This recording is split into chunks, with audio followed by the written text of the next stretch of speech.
Over 130 years ago, one man drew a line across mountains and deserts. That single line still divides millions and keeps two nations at odds to this day. It's the map that birthed a crisis. Back in 1893, the world was a chessboard for empires. And the game being played was the Great Game.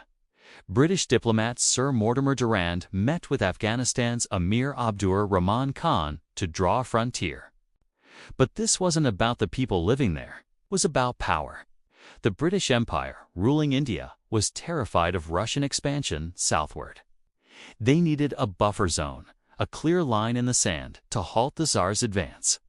The Emir, caught between two giants, wanted peace and stability for his kingdom.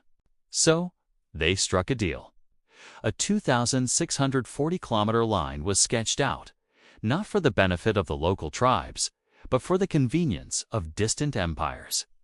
Neither man could have possibly foreseen the century of conflict this single act would unleash.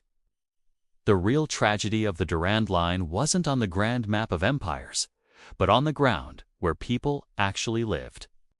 The line sliced right through the heart of the Pashtun tribal lands, a region that had been culturally and socially unified for centuries. Imagine waking up one morning to find that your cousin's village is now in another country. The market you've traded in for generations is suddenly across a foreign border. Families, ancient trade routes, and entire communities were split overnight, divided by an arbitrary line they had no say in creating. To the Pashtuns, this border was meaningless, an imaginary scar on their ancestral homeland. And for more than a century, many still refuse to recognize it. It's not just a line on a map, it's a wound that has never healed. When the British Empire left India in 1947, the newly formed nation of Pakistan inherited this colonial border.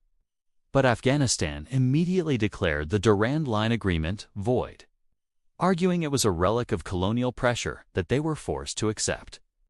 That rejection set the stage for decades of animosity.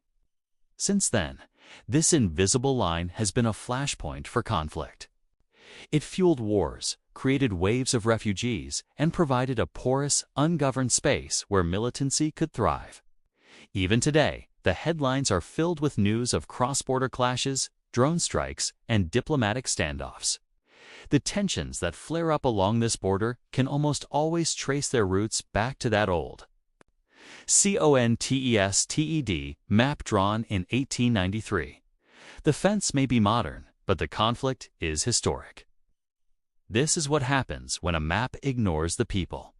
A single pen stroke, drawn for the sake of an empire long gone, continues to redraw lives, create conflict, and shape destinies more than a century later.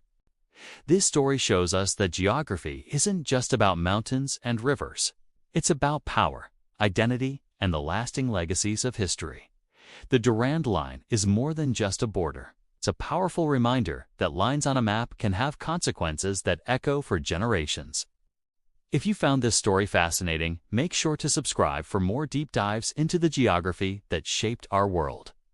Thanks for watching, and we'll see you in the next one.